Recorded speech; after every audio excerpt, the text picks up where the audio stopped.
which alleged that the Hindustan Aeronautics Limited, India's state-owned defense company, has supplied sensitive technology to a Russian arms agency. The Ministry of External Affairs has strongly rejected the report, calling it factually incorrect and misleading. Officials have stated that the report misrepresented the facts and framed the issues in a particular manner in order to suit a political narrative. The MEA has asserted that the HAL has always complied with the international rules on the strategic trade controls and the user commitment. The ministry also highlighted India's strong legal and regulatory framework for the strategic trade. This comes after the NYT report has claimed that a British aerospace firm, HR Smith Group, allegedly shipped restricted technology to HAL between the year 2023 and 2024, further suggesting that the HAL then later transferred the similar equipment to Russia's state-owned arms agency, making at least 13 shipments totaling over $14 million. Aditya Vadavan is joining me live on the broadcast for more.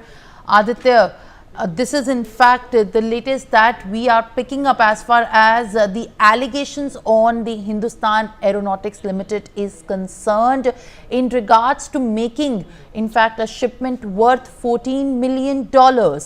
A big amount, big allegation, and also possibly the links to what the report has been stated by the MEA could be a political indication to malign the image of in fact India's HAL. What are you picking up as far as the confirmation and the statement on this very report by the MEA is concerned?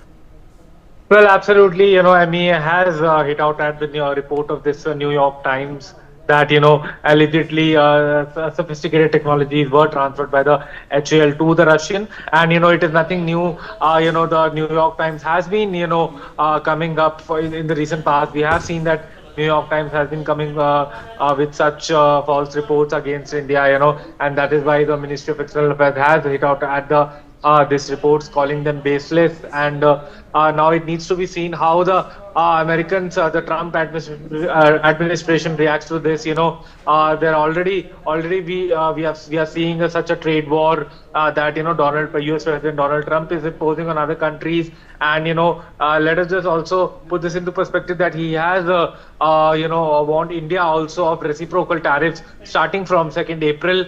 Now it needs to be seen as to, in this context, how is this relevant and what further course of action happens in this particular incident. Yes, Simran.